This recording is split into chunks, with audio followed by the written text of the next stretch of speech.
From start to finish, Mark Twain was a bad businessman. In fact, his reputation as the American humorist probably spawned from the fact he was so awful at business and investing. Twain began his journey in the American West by failing at a silver mining scheme, fleeing from Nevada to escape a duel with a rival newspaperman, getting fired in San Francisco as a reporter, and posting bail for a friend who got arrested for brawling, and who then skipped town, leaving Mark Twain with the bill. He fled from that too. The one trade that Twain could rely on was comedy.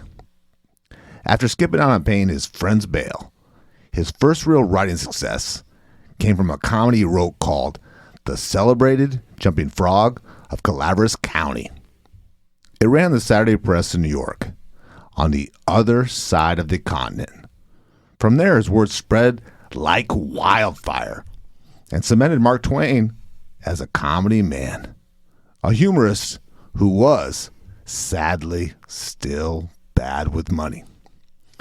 Late in life, Mark Twain would dump $200,000 investing in a flawed automatic typesetting machine. That's not converted in today's money either. That's $200K at a time when most families earned only $1,000 a year. He would also turn down opportunities to invest in the telephone with Alexander Graham Bell, and instead put his capital into a self-pasting scrapbook and a line of unpopular elastic trouser straps. Eventually, Twain would lose the family publishing business, declare bankruptcy, and be forced to sell his 25-room manor and move to Europe, where living was cheaper. But once again, comedy would save him. In the summer of 1895, Mark Twain would start a speaking tour, the likes of which have never been attempted in his time. He would travel across Vancouver and America, Australia, New Zealand, and India, and he would perform more than 100 times to deliver memorized chapters from his humorous essays in a deadpan Southern drawl. This tour, which started as a desperate cash grab to save his sinking family, eventually grew to become something more, something special for Mark Twain. It was, in effect, the first successful international comedy tour, and it was wildly popular, rekindled his book sales, and cemented Mark Twain in the eyes of history as the first world-traveling, lecturing humorist, a.k.a. one of the earliest models of a stage comedian. And of course, it made bank. Or, as Mark Twain put it simply, humor is mankind's greatest blessing.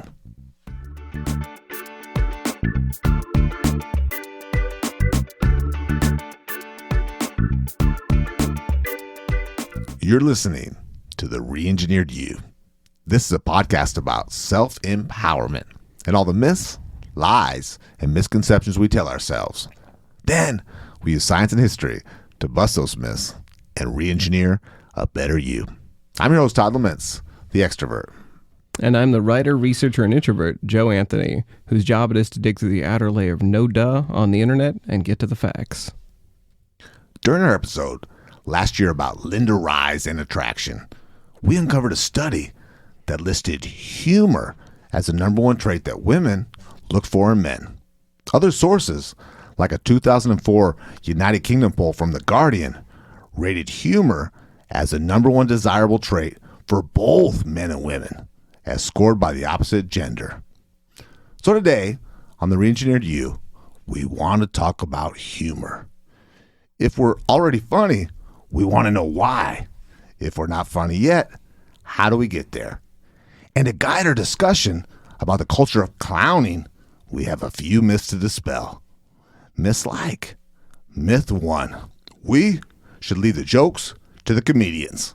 Besides, how necessary is it to be funny in the modern workforce?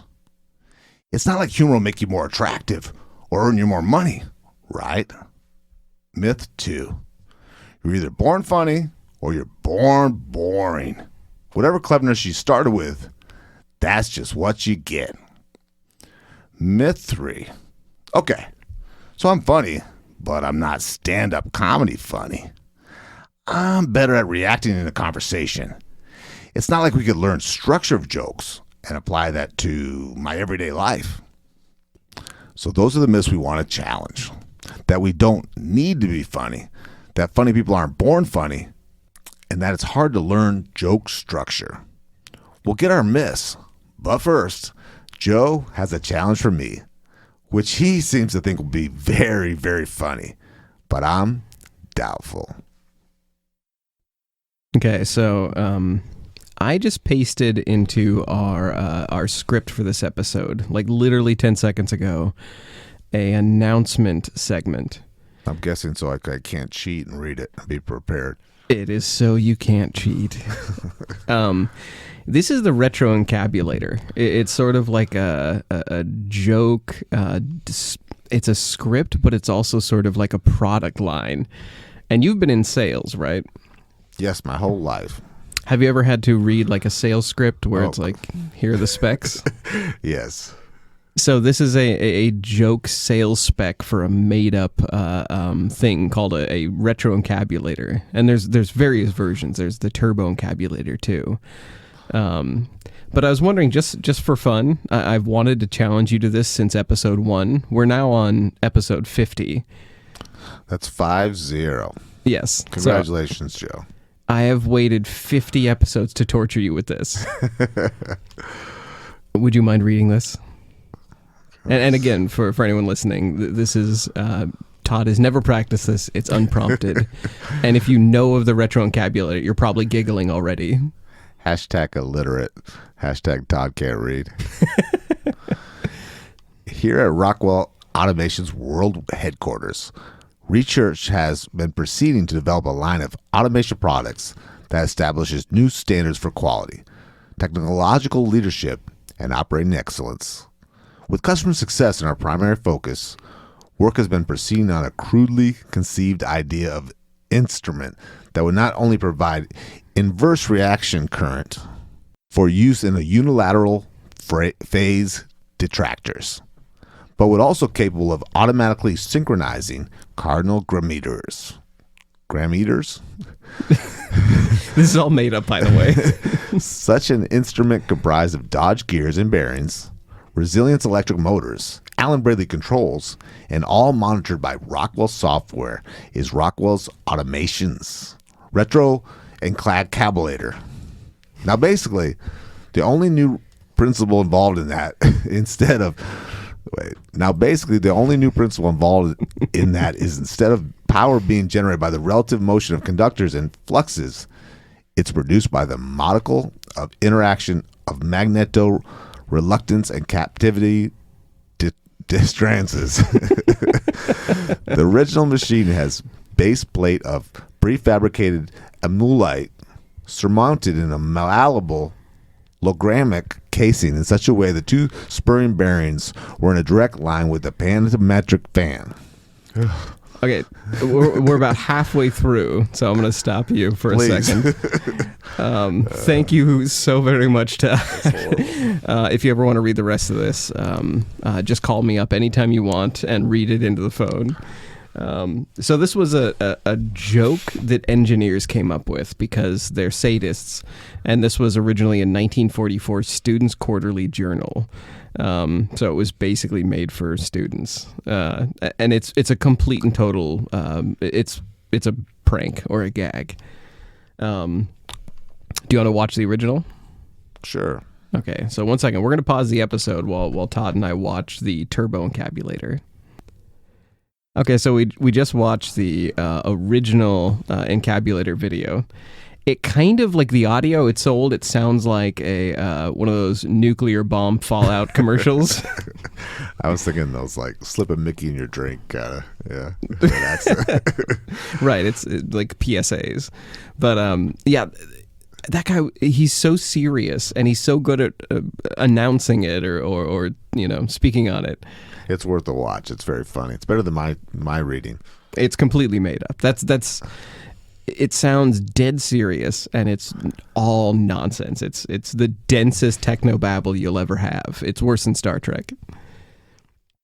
So, after forcing you to read that and laughing at you, Todd, are you slightly upset with me? No. Okay. I'm going to ask you a quick question on this episode. We have had, I don't think of us as humorists. Like, we crack jokes once in a while. We point out funny things in our friends and ourselves, mostly ourselves. Yeah, it's more observation at best. Like, we're not writing jokes into the episodes except once in a really rare while. What is one of the funniest jokes from this show that you've heard or observed? God, I can't think of any. Okay. You? My favorite was one of the ones we had written in the intelligence episode. In the William Sidus episode, we talk about how he was collecting bus tickets, and he called them derelicts, and that he had this sort of old gross envelope full of these tickets. And at the very end of the episode, we talked about how intelligence was one of the sexiest traits that a person could have. And the end of the episode ended with the joke that if you're collecting bus tickets, please, there's only so much sexy we can handle. So that is my favorite one so far. You've had a couple of really good ones too. I think one of my favorite of yours, it might have been off mic, but we were talking about Max Gendelman and the friendship that spawned in Nazi Germany. And we paused the episode, and Todd pointed out that I was giggling at horrific things because I was full of caffeine. No, that was the prison episode where men fall in love with women fall in love with men in prison. And this guy gets out of prison and bashes this girl's face in, and Joe is giddily laughing.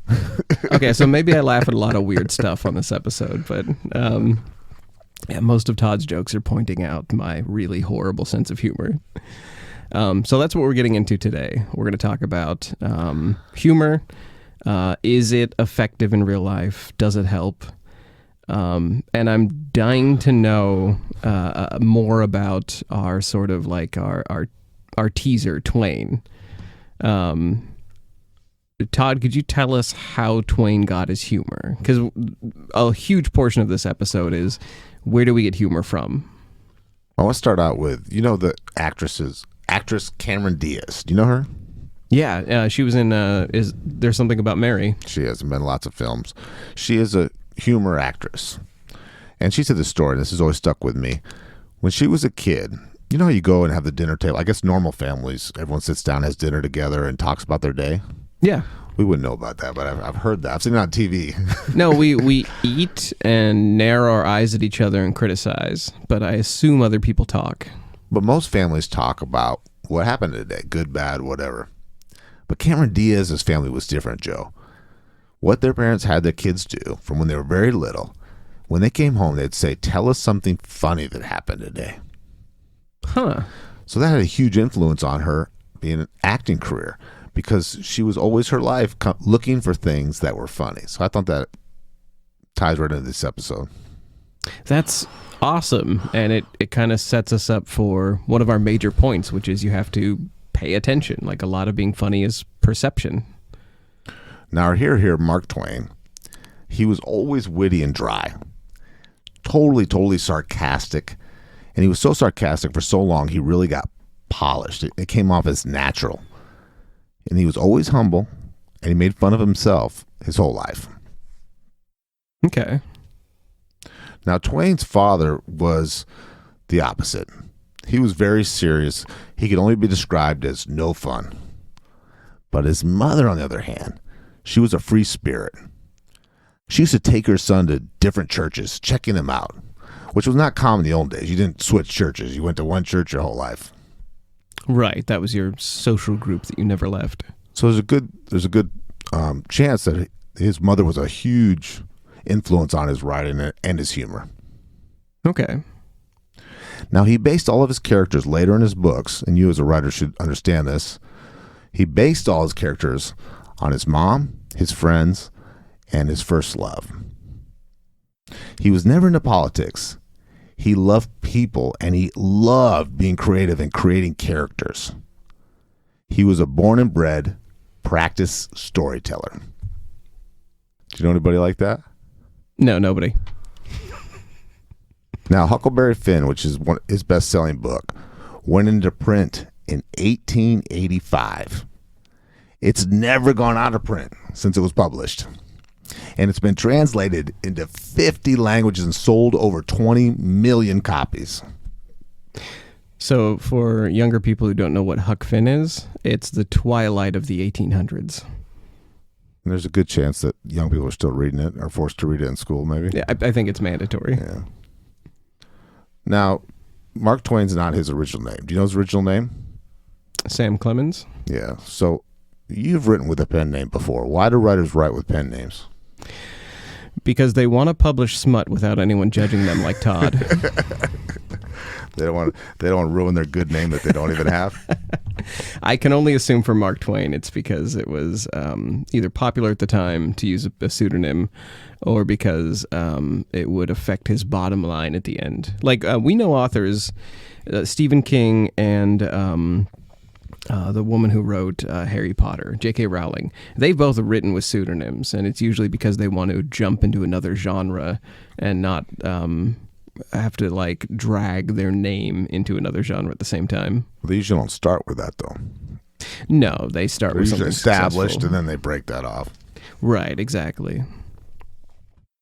So, because our major focus of this episode is Mark Twain and his sort of like rise as the humorist, do you want to look into how necessary that really is as like a life skill?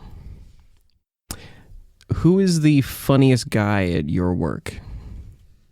Oh, it's definitely Jeremiah. Okay, what makes Jeremiah funny? He's just always happy and kind of goofy. Okay. A little bit sarcastic. He points out things in meetings. He speaks his mind. Do you think Jeremiah gets away with a bit more than like other people because he's funny? Definitely. Definitely. What about you? Who's a funny person who doesn't work? I would say there's a guy I work with, Josh. He's very funny. I'm funny, but that's sort of like what I always assumed funny did for you at work, was it let you get away with things. But the research kind of showed some interesting, let's say, economic results from being funny, or at least from like socially ingratiating yourself. So we'll kind of start with how necessary humor is, and the science on what humor is actually doing. So when somebody tells a joke, what do you think the mechanisms of that are? Like, why is a joke funny? I never thought about it. Okay. What are like jokes that really sort of get you? Like, are you into puns? Do puns like tickle you, or do you groan at puns? I don't like puns. I like scripted comedy, like you see on, comedy sitcoms or stand-up comedy. Okay. More thoughtful, like based on human life. Like observations and stories. Absolutely. So, throughout history, both philosophers and scientists have tried to tackle exactly why humor works, because not all humor is the same. Like puns might make some people groan, whereas academics call puns the height of humor. So there isn't an agreement on what is actually funny. So we'll simply say, we'll point out some disagreements. Greek philosophers thought that people who find humor in something and laugh at it, they're doing it because of the misfortunes of others make them feel superior. So like in The Simpsons, when a table saw or a skill saw drops on Homer Simpson's head, we can feel superior because he's an idiot. Freud thought that laughter was just allowing people to let off steam or release pent-up nervous energy, usually because like social pressure has put so much onto them that they can finally sort of laugh. So when I scream something inappropriate, like that is unacceptable to society, then it's just letting off nervous energy. So that's sort of your Tourette syndrome style humor, where somebody just screams something horrible and then everyone laughs. There's also something called the theory of incongruity, where people laugh at the juxtaposition of incompatible concepts. And whenever something defies expectation, that's when it's actually funny. So if a comedian starts a joke, you think it's going to go one way and they zig instead of zag. That's kind of the bucket that falls into. But generally speaking, people kind of employ humor as a voluntary strategy. That they use sort of smiles and laughter to almost like punctuation marks in a normal conversation.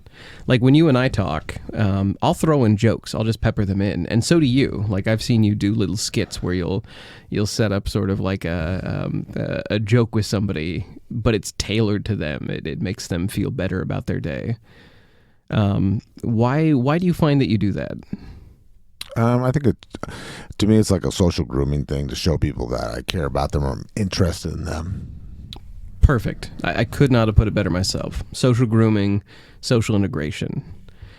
Something we're going to cover throughout this episode is that humor is basically, like, all these theories are nice. They cover different types of humor.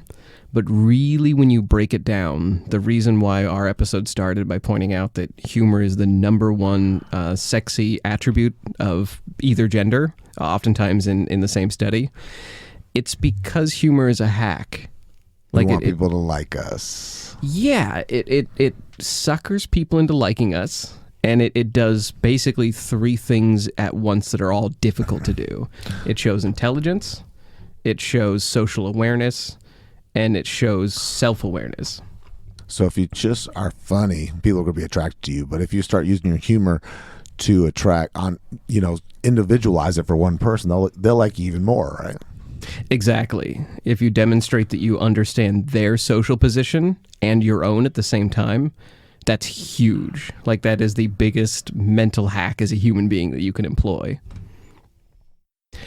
So now we get down to your coworker Jeremiah and my coworker Josh. We want to figure out, does humor help? First off, when your coworker cracks jokes at work, it makes people happier, right? It does. Makes everybody laugh. Lightens the mood of the meetings. Right. And like you said, when you do it, you socially groom other people with it. It's basically just to make them happy. So we're going with a very, very simple thing that humor does. We're just going to focus on, does it make people happy? What does that do for people at a economic level? And we're going to link off to all of our studies here. This is sort of, this is a collection of studies and a collection of articles. So we're just going to have like 2 or 3 big ones in our research links. But this comes from a meta-study that covered 225 academic studies. We love meta-studies. Meta-studies mean that they went through collections of studies and took results from all of them. So not just 20 college kids. Exactly, yeah. This isn't just a small handful of people who responded to a survey. But in this meta-study, in 225 academic studies, they showed that happier employees have more productivity to the tune of 31% higher productivity and 37% higher sales. Doctors get more correct diagnoses when they're happier. Teams solve problems quicker when they're happier. Like Todd's coworker making the boardroom crack up. People who were in managerial positions, bosses, got higher satisfaction ratings when they were made people happy around them. So humor really in the business world is a facilitator of trust. It eases tension and it establishes a sense of cohesion. Sounds profitable too. Completely. There's a reason why so many different professional work groups that coach and that travel and tour, a lot of their focus and stress is comfort. Like, you wouldn't think that a business would try to like preach comfort. No, you think uncomfortable. Do more work. Right. Put pressure. That gets that gets results, right? But more and more, sort of the trend in the business world, the professional world, is comfort, humor, good social skills, good communication. Humor also provides, and this is from a University of New Hampshire research study, they talk about psychological safety. Making someone feel safe, especially in communication, helps manage emotions. It makes people willing to accept challenging goals. And humor is the number one way to do that. Humor increases attentiveness and persuasiveness. And for a leader, if you show humor, it helps you relate by breaking down the power structure and equalizing people in an organization.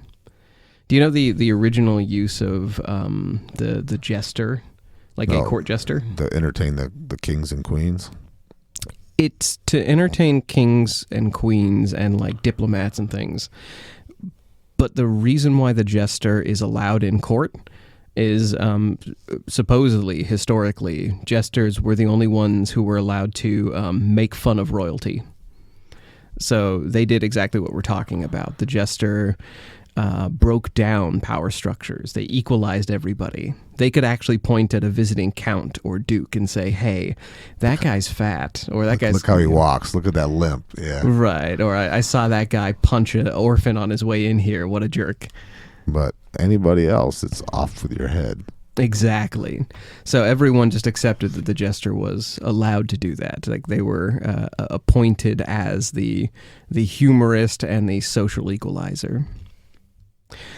So when does humor go bad? Like when you hear like your boss crack a joke and everyone just sort of like nervously laughs or groans. When do you see it not work? Well, for me personally, not about my boss, but just in general. When someone says something I don't agree with, or sexist, racist, something I don't agree with. Those are fantastic examples. Why were you looking at me when you said this? No, I'm kidding. He's neither sexist or racist. We try very hard at this podcast to say nothing that is too wild until the microphones turn off. And then it's puns. It's nothing but awful puns that would make everyone cancel us.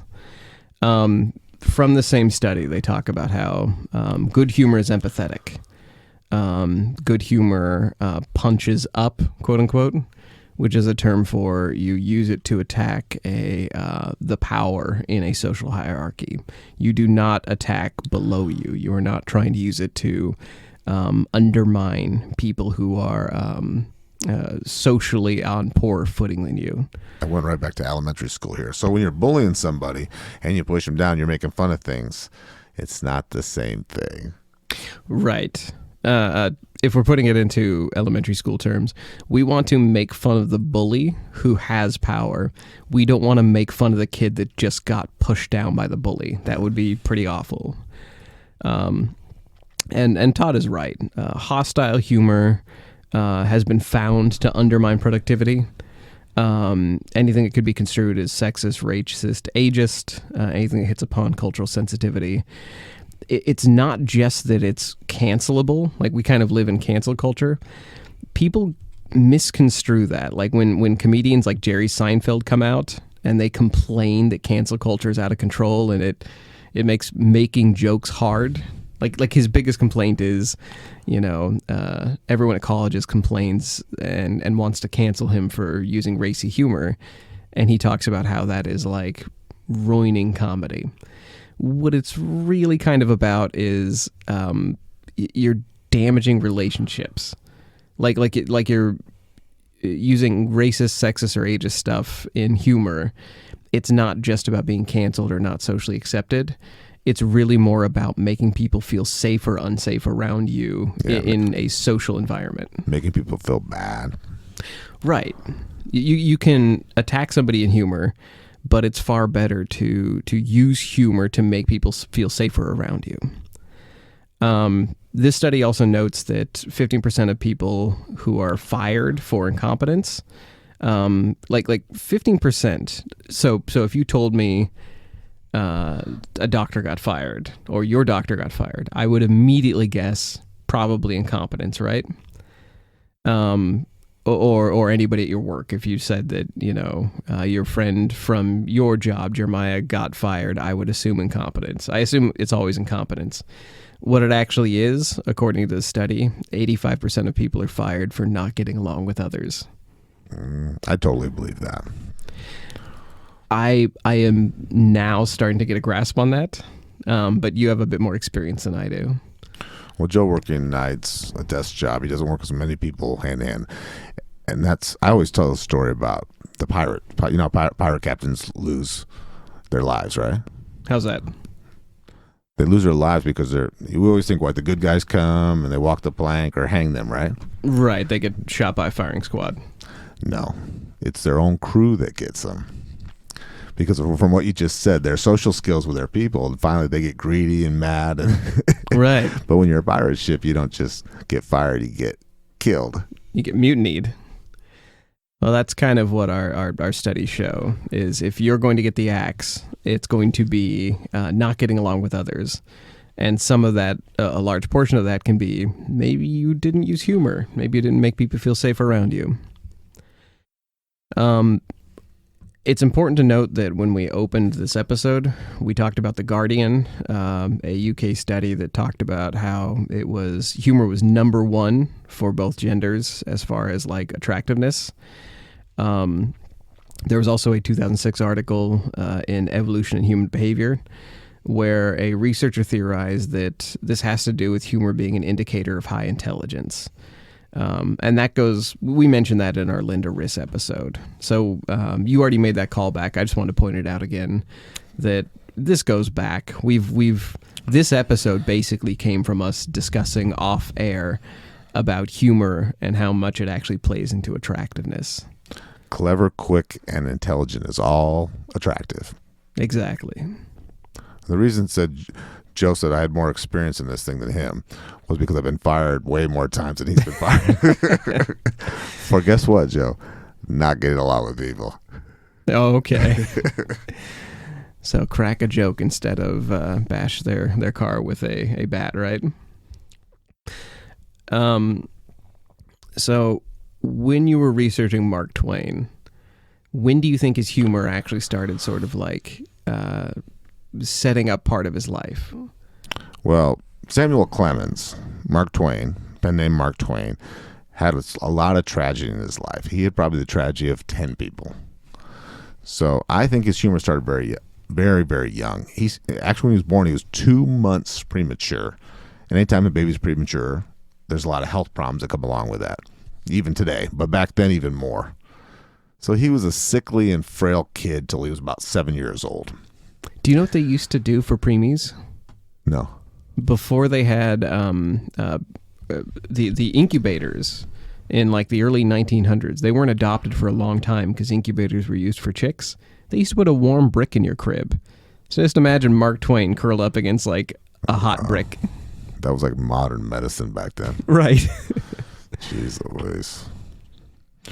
Well, he was the sixth of 7 children, and only 3 of them survived to adulthood. So he lost that many siblings as a kid. Wow. Now his dad, his name was John. He was a self-educated lawyer, so he was a smart guy, and he was an entrepreneur. He ran a general store. Now he moved the family to Missouri for better business opportunities. And then when Mark Twain, Samuel Clemens was only 11, his dad, 49 years old, died of pneumonia. Okay. So all these sibling deaths. And then his father. And having a sickly childhood. I'm sure at 7 he wasn't just perfect. So he had a lot of, he wasn't a normal kid. Right. Now, his education was very limited. This surprised me. How educated would you think Mark Twain is? I would have guessed very, from his humor and the way he used words. Yeah, his word track and everything. He's just so intelligent. He quit school when his father died, and he went to work as an apprentice at a print press. He was running, just doing odd jobs around the print press. He was only 11 years old, so he quit school when he was 11. Wow. Wait, Can you imagine interviewing an 11-year-old? Like, I know this was normal for the time, but like when I was 11, I could barely be trusted to like open a cereal box correctly.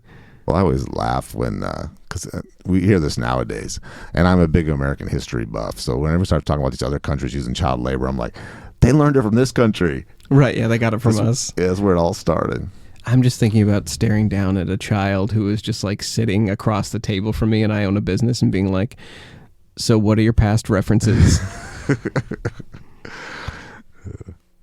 So Samuel Clemens, Mark Twain, in 1857, he went to work on a steamboat and he became a steamboat pilot. And so he got his brother a job there, his younger brother, Henry. And unfortunately, and this is something that probably deeply affected Mark Twain, was his brother, 19 years old, died in a deadly boiler explosion. And he was there on the ship with him when he died. So he saw his brother die right in front of him. Holy hell. Yeah. And Mark Twain was devastated by this. He never recovered from that. Wow. Are you familiar with the comedian Patton Oswalt? He's pretty big comedian. I'm trying to think of some movies he's been in, but he kind of has joked about how comedians have thin skin. Do you think in the overall scope of things, like funny people are also like tragic people, like the sad clown meme? I've had two friends in my life, acquaintances, I would say, who are stand-up comedies professionally wise. They're both miserable. Neither one of them is happy. And like you said, they're very thin-skinned. They're very sensitive. They're very depressed. Wow. Yeah, you think of them being happy and funny all the time. They're only funny when they're on stage or they're preparing their material. Okay. They're funny when they're doing it, or maybe they're funny when they're entertaining themselves. Maybe. So would it surprise you to know that scientists have tried to figure out comedians? They pick that apart and try. Scientists would be the wrong people to do that, I think. I would think so too. I just imagine like a table full of eggheads that are desperate to entertain chicks. Why do you think about scientists wearing those white jackets too? You know, they don't all wear those. Yeah, they're all just sitting around in white jackets being like, how do we get funny? So I've got some studies for us about the neurological process of jokes and, you know, what makes somebody funny from birth. This comes from the University of Southern California in Los Angeles. They put people in our amazing wonder machine, the functional MRI, and they discovered the neurological process behind making a joke. Because why not take something interesting, entertaining, and magical and basically turn it into a scan? So when somebody tells a joke, the medial prefrontal cortex, so it's the area of the brain that's kind of associated with locations and events and figuring out the right emotional response, that's mostly active during a joke. And whether it's a professional telling the joke or an amateur like me telling a joke, different parts of the brain light up a little differently. So there actually is a difference in the way the brain works for a trained comedian. Maybe not just a comedian, maybe somebody who is just trained at jokes or can write jokes versus somebody like, you know, a layman like me. So that's why they stir up more emotion. That's why it's more memorable. That's why you tell people you want to hang out with this joke guy or you want to watch this comedian on Netflix. Right. And your friend at work who's particularly funny, I'm betting part of his brain is built to light up like a comedian. Like, I'm betting the way it works is similar. So the part that is different, the thing that separates laymen like you and I from true joke tellers, so the activation in the brain when somebody's telling a joke or somebody who is experienced at doing comedy, there's more activity in the temporal lobe. So the temporal lobe is the area of the brain that takes in sensory information and interprets speech and images. It also sort of like takes abstract information and makes associations. So like it'll pick things out. Like, have you ever heard the old Alice in Wonderland thing? Why is a raven like a writing desk? I'll ask you that joke. Why is a raven like a writing desk? Why? I don't know. There's no answer to that. When the author wrote it, there actually wasn't an answer. But the joke is that there is no answer, that you have to free associate your way to an answer. When comedians tell jokes, or when they mentally search for the answer to a joke, or they make associations, they're activating the temporal lobe more than us laymen's are. That's the creative part then. Exactly. That's the creative process.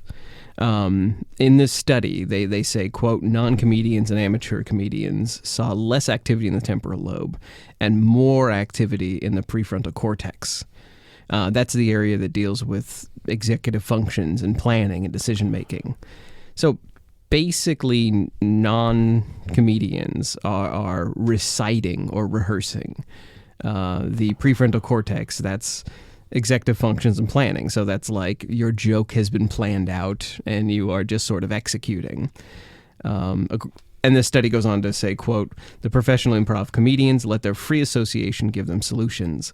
The more experience you have at doing comedy, the less you need to engage in top-down control, and the more you rely on spontaneous association. So to put that into simple me terms that I can get, train yourself to be very good at humor, and you don't memorize jokes quite so much as you just sort of freely associate things as they come to you. That's part of being funny, is finding the why. Right. I used to, I've worked in labor in the past. Like I worked in a loading dock at FedEx where we just hauled boxes, and it was very laborious and boring. And I remember a guy who worked there, and he had just memorized all these really raunchy jokes, but he had like 100 of them. And he would just go through them like almost like beat for beat. And that's what he did every break. And if you stayed around long enough, you'd hear them all until they were like, you realize they're on repeat. So I think that's the difference. That's the amateur humor. That's the, I don't know how to make a joke on the fly with observation. I have to rely on a script. And I've never thought those were funny. No, they're not. They're really not. The scripts I'm thinking about is the very clever writers. One of my favorite shows is like Parks and Recreation, where it's just so funny. It's so scripted, but it comes off as just, and then you say, who writes this shit? It's just so clever. Have you ever seen the outtakes for that? No. So much of it is made up on the fly. Like they have a really? script, but a lot of it is free association. So that is a perfect example. But every single every single person on those sitcoms is a what? A stand-up comic. Right, exactly. They do a pro. So are you born a comedian? And do comedians have thin skin? Like are they more sensitive than the rest of us? So there is a husband and wife psychotherapist team from the 1980s named Seymour and Rhonda Fisher.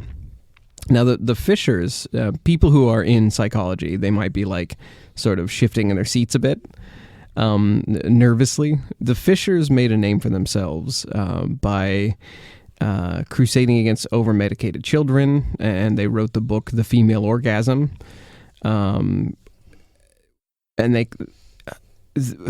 I'm trying to think of a way to put it. They were kind of like a pop psychology team. Like they were really like almost like the Dr. Spock of their field.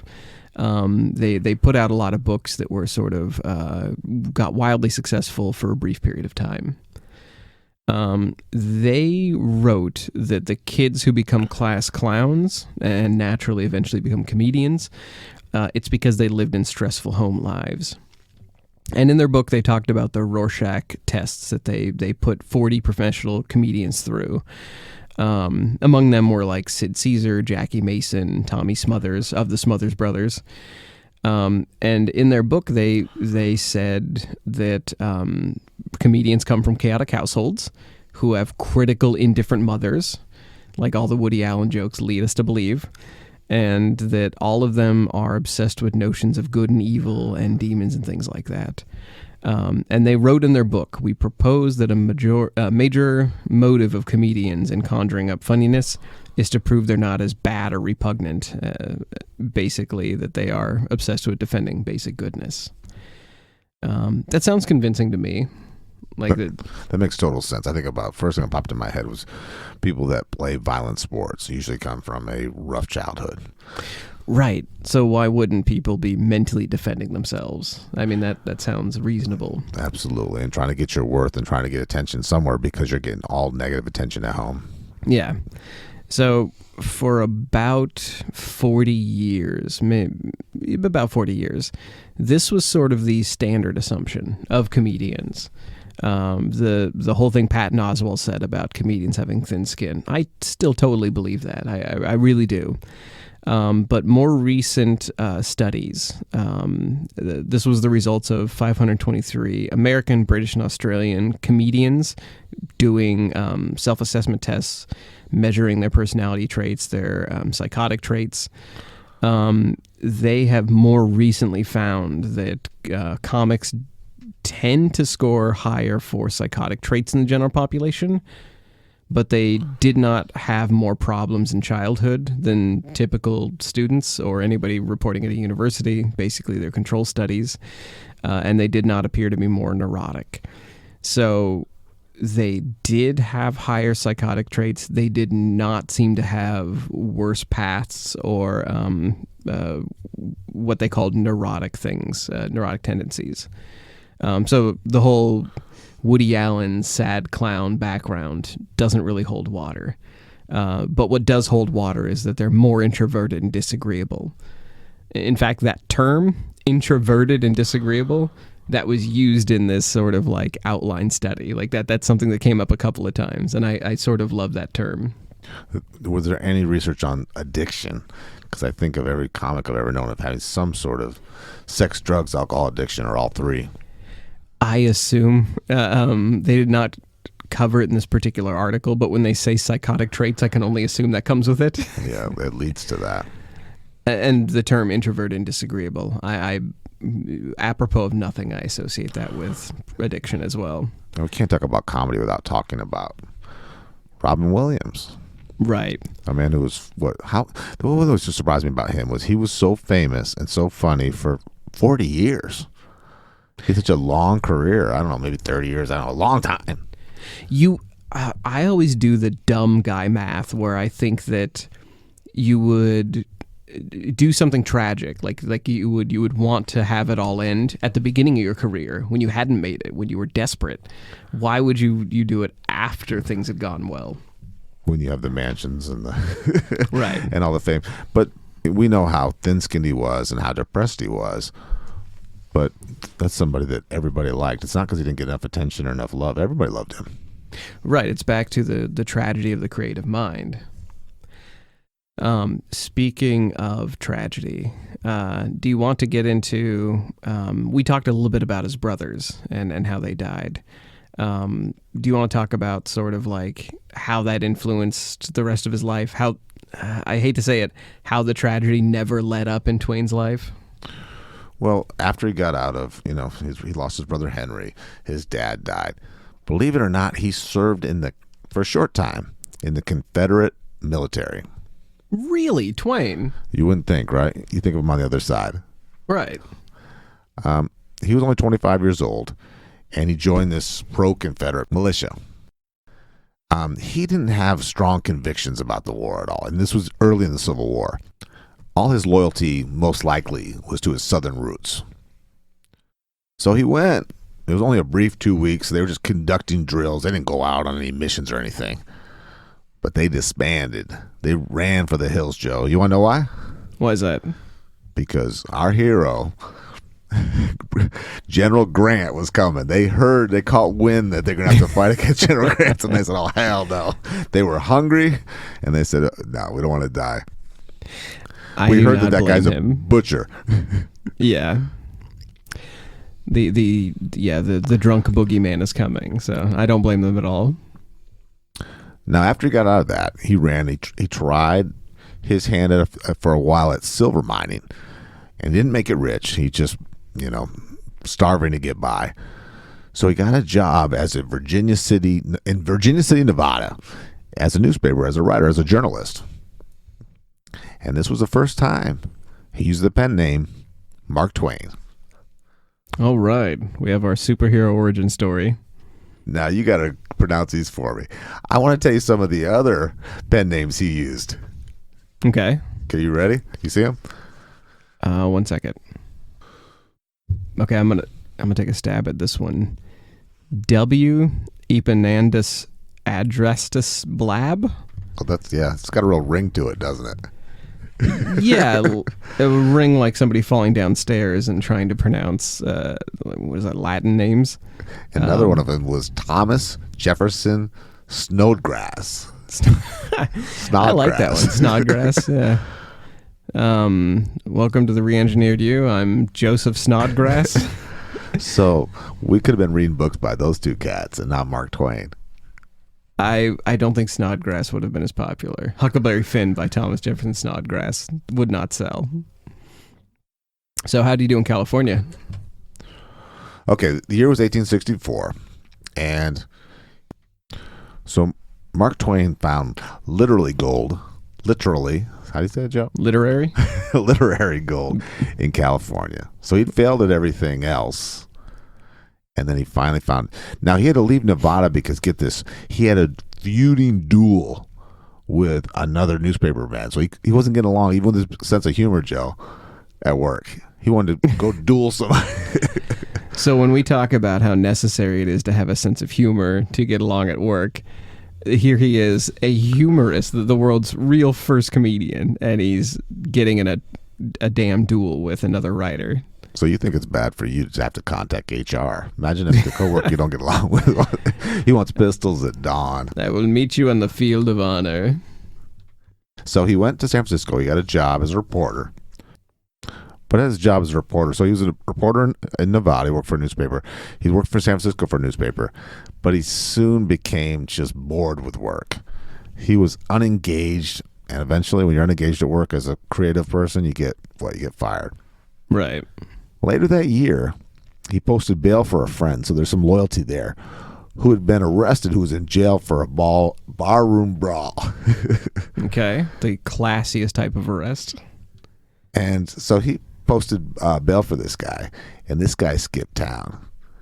So then Twain in San Francisco said, well, I need to get out of town too before I go to jail, because I guess that's how it works in the old days. They didn't just take your money. You have to do their time. Oh, wow, okay. So yet again, Twain is running.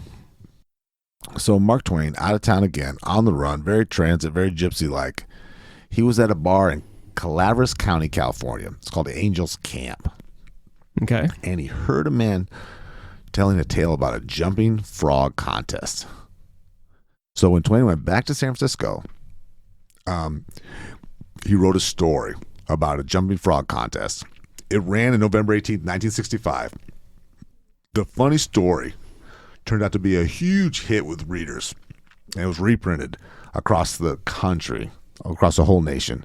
And it was retitled, The Celebrated Jumping Frog of Calaveras County. Awesome. So we have our first big hit by Twain. But he took all this stuff along this ride. He took all these experiences that he's been paying attention to make it into this. Okay. So he did what we've been talking about comedians do. He did the observe and react. Paying attention to everything and using his lumps to get ahead. Excellent. We talked about in the narrative in the beginning what a terrible businessman Mark Twain was. Right. As brilliant and funny a writer he was, and as successful he was as a national writer, he sank a lot of money into just terrible investments. A big one was the automatic typesetting machine. He put in about $200,000. Well, Joe, this is 1895. In today's money, that's $5.7 million. So he is all in on this typesetter. Yeah, and all out. He lost everything. Now, the fact that he turned down, what if you put $200,000 into Alexander Graham Bell's phone? he would have been the richest man on earth. He'd be a Rockefeller, right? Right. Or Carnegie. Now, he invented a few products too, being a creative mind. I was laughing about in the narrative, self-pasting scrapbook. which sold okay but didn't make any money. And then elastic strap for pants. Okay. That style hasn't stuck around, has it? No, I don't remember the last time I've turned to somebody and been like, can we go pick up some elastic straps for my pants? So Twain, even though he'd make all this money, sold all these books, been so famous, he had to sell his 25-room Hartford home. Sounds like he was living above his means a little bit anyways. Yeah, his mansion he got as a comedian. And he'd been there for a long time, been there for like 15 years. And he had to take his whole family to Europe simply for financial reasons, because it was cheaper to live there. Now, his wife was in real poor health at the time, so he's hoping that moving to Europe would help her. I don't know if there's better health care there or better weather or what, but now Mark Twain, not only was he a writer, but he had his own publishing company, and he founded that 10 years before. He had to actually declare bankruptcy with that business. So everything collapsed. Everything was gone. So he didn't have any money coming in. But this is what I can learn from this, is what I took out of it. He was so pressured and to take care of his family and to get himself back on his feet, and I think a little bit embarrassed, he decided to embark on a around-the-world speaking tour to earn money just to pay off his debts. Wow. And guess what? It actually worked. And he was able to do this and pay off all his debts within a couple of years. That is the sort of American dream we hold up, right? Like you land into desperation, you rally, and then you come back, right? And our Toastmaster friends are all like, right? You want to be the keynote speaker. You tell all your life stories and you make millions of dollars. Right, exactly. Unfortunately, most of our lives aren't as interesting as Mark Twain's. No. Most of the people we hear at public speaking groups, they didn't fight a duel with another newspaper man and then go write about a jumping frog contest. So do you want to talk about the structure of a joke real quick? Yes. You're a stickler for structure. Oh, heck yeah. We're not going to really cover it too in depth. This is more just sort of like for everyone at home who is like me, who just sits on the couch and they feel comfortable repeating quotes from The Office, and that's how they get by with being funny. They don't actually write their own jokes. We're going to really sort of briefly, in a very shallow way, cover what a joke looks like in structure.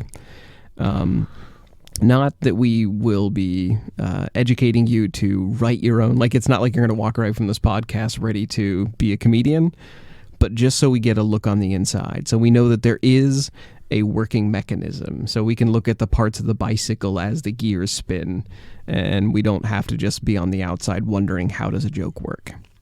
Well, as far as structure goes, Joe is a stickler for it. He dissects stand-up comics, rap songs, regular songs, all short stories, long stories, novels, documentaries. Am I right? Anything that involves language. It's some things I am more shallow on than others, but I just want to know how the wording is put together to make it work. So we're going to start with how a joke begins. Have you ever heard the term setup? You know what, this reminded me of Chris Rock. I was watching this interview with him, and he went on and on about the premise of a joke. Yes. Comedians, especially Chris Rock, but a lot of comedians talk about how to do it the most efficiently, the quickest, and the most sort of potent you can make it. A setup, you want it to be as short as possible, but also say as much as possible. So efficiency is key. The setup of a joke, the classic is three guys walk into a bar, a priest, a rabbi, and what's another one? An astronaut and a penguin walk into a bar. It really doesn't matter what it is. The setup is just here's a place, here's a genre, here are the people going to it. And that sort of gives you a picture. Like literally it's supposed to give you an image in your head to imagine where we are and why we're there. I could love about me, my wife, my mother-in-law, and our 4 kids are trying to get on this airplane. That's a good one. Yeah. A doctor is delivering a baby. I actually want to do this for the rest of the episode. The last 30 minutes are just going to be you and I spouting premises to jokes without actually fulfilling any of them. None of and them just are funny. people listening. They stall just out right after hating that. us. Yeah. This is the sound of a airplane stalling in the air, is us coming up with joke premises but not delivering. So now we're going to get to the second part of a joke. The second part of a joke is called the assumption. So the assumption, this is basically what the joke is going to imply by the setup. So when you say a rabbi and a priest go to a bar, what the assumption is that when you arrive at the bar, you'll have a drink calmly, and then you'll go home at the end of the night. An anti-joke would end exactly like that. An anti-joke is a joke where there's actually nothing funny that happens. It just fulfills the assumption, which they're not funny, and only jerks tell those jokes. But generally speaking, the assumption is where things are supposed to be going. And then there's the shatter. The shatter is the thing the setup is revealed to be really about. You know, if the joke starts at a bar, when you arrive at the bar, there's a talking horse, or there is the priest and the rabbi begin betting about something that is religious, and then that thing comes true. The shatter is something in the joke is revealed, and it's also called the turn or the target assumption or the second story. That's where we get into where we effectively where we're going to get our punchline from. Then there's something called the connector. This is the thing that your setup allows you to perceive in two ways, also called the pivot, the switch. We're going to sort of breeze over this one because it's effectively it starts the punchline. It starts the section that's going to be the end of the joke. Connectors don't have to be words. They can be phrases, gestures, attitudes, ideas, purposes. So in our bar joke, oftentimes the connector is, and so the person said, have you seen the movie Sherlock Holmes? Oh, yeah. In that movie, it shows him making friends with people, but it doesn't show the beginning of the joke. So he's entertaining everybody with jokes. It only lets you hear the end of it or the connector. And so it jumps into the scene, and he's saying this joke, and so the barman says, "May I push in your stool?" And it's the punchline, and everyone laughs. You never get to hear the beginning or the connection to it. And then there's the punch, also known as the punch line. It's the second part of the joke. It's the part that makes the audience laugh. But the reason why it works, it's the surprise that reinterprets the connector. This is the driest, unfunniest way you will ever hear a joke described. A really good way to look at a joke. We have a YouTube video we're going to link into our show notes, and it's a really good breakdown of how Louis C.K. tells a Monopoly joke. And it really walks you through the structure of a story-based joke. In it, he talks about how he plays Monopoly with his kids, and he says that a victory in Monopoly or a game of Monopoly is dark. And then he starts talking about him crushing his very young girls at the game and teaching them that it's a bleak win. If you watch this YouTube video, you're going to look at all stand-up comedy different. Yes, you will see how deliberate it is, how it incorporates these elements, how it incorporates the connector, the punch. It also introduces something, if you take nothing else away from our chat about humor and how structure works, he introduces something in this video that comedians know about called a tag. A tag is when you look at a joke you just made, a punchline that you just hit, and you go back and repeat it with a slightly different observation. You get the same humor out of the same joke, but it pays off again because you look at it slightly different. My best example of this, just because it's our intellectual property, so we're not going to get fined. When we joked about William Sidis collecting bus tickets, we said that it looked like he was collecting a ratty bag of trash, and you made the joke that he called these tickets derelicts, And then you asked, what would you do with those? And I made the joke, throw them away. And then you said, no, he wrote a book about them. Us talking about how, there's only so much sexy the world can handle if you find yourself collecting bus tickets. That's actually a tag. That's revisiting the same punchline again and getting another laugh out of it. So if you're ever looking at a joke you tell, there's always a way to look at that same joke again with a new metaphor. And that's oftentimes what it is. It's just reusing a different metaphor to hit the same joke again. I think for years, I don't know about you, before you started this joke, but we just thought these comedians saw this stuff earlier in the day and got up on stage and told us about their day, and they're just hilarious. Everything they say is hilarious. And it reminded me of, the comedian Ron White? Yeah. And I love him. All his new stuff. I love watching his specials. And then I watched some videos of him, YouTube videos from years ago, like 10, 12, 15 years ago. So he looked young. He looked thinner. Joe, he was telling those exact jokes 12 years ago. Really? So today it just looks like he had a drink and went up there. Let me tell you what happened. No, he's been polishing this stuff Absolutely. for decades.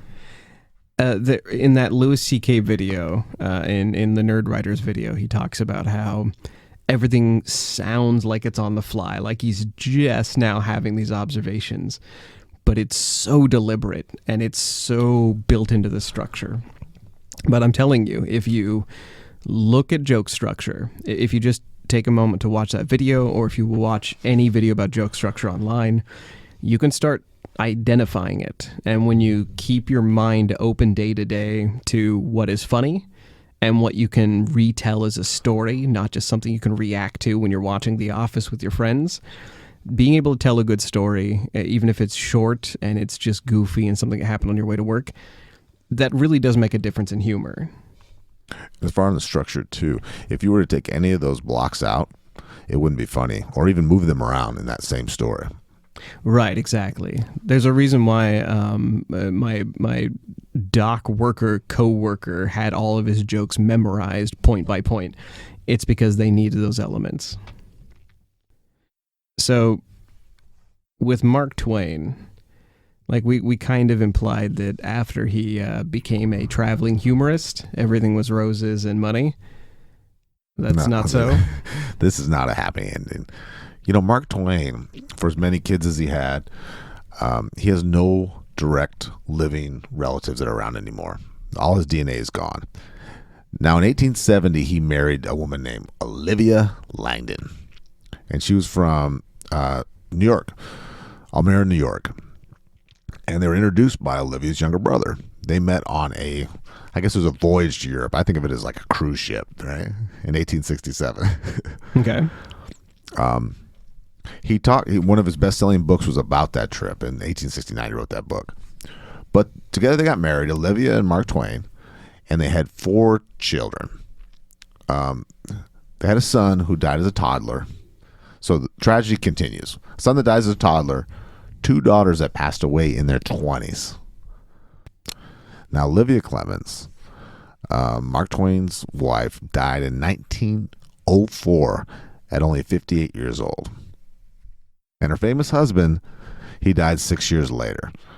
So his health had been declined. So she died at 58. He lived to the ripe old age of 74 for those days. But he died without 3 of his children and his wife. Wow, okay. That's a pretty lousy start to your life with all the siblings lost and then all your offspring lost and then your wife's gone too. I assume it was all pneumonia. Just everyone started with pneumonia and ended with pneumonia, and then once in a while it was a boiler explosion. There's Joe's bad sense of humor again. Well, there it is, yeah. I had to bring it out. So the surviving child, Clara, she lived longer than both her mom and her dad. She died in 1962 at the age of 88. And she had a daughter. She had a daughter named Nina.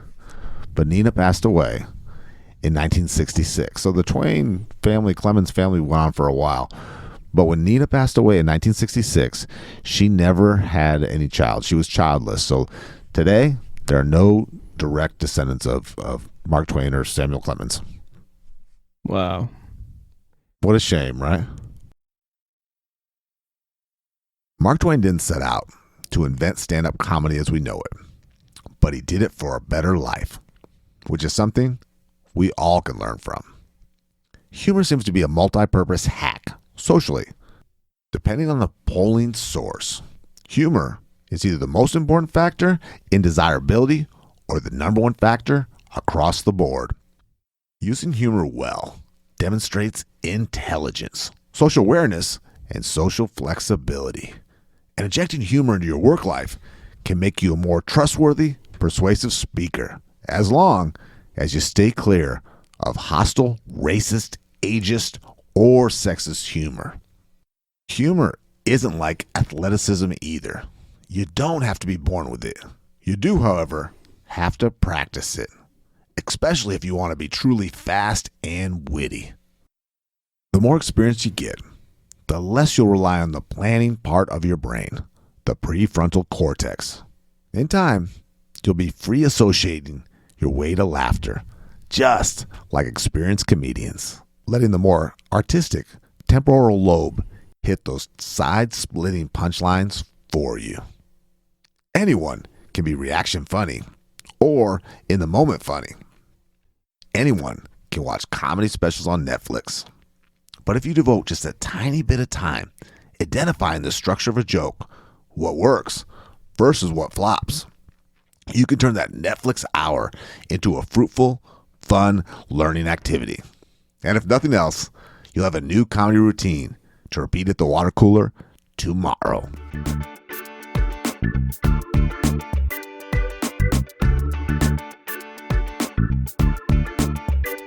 You've been listening to The Re-Engineered You. Thank you so much for listening to the show. You mean the world to us. We have a new episode every week. You can connect with us at www.re-engineeredyou.com. That's where we have research links, show notes, and blog articles for each of our episodes. We also appreciate feedback, and we love spirited debates. We're not experts in anything, but we've got an opinion on everything.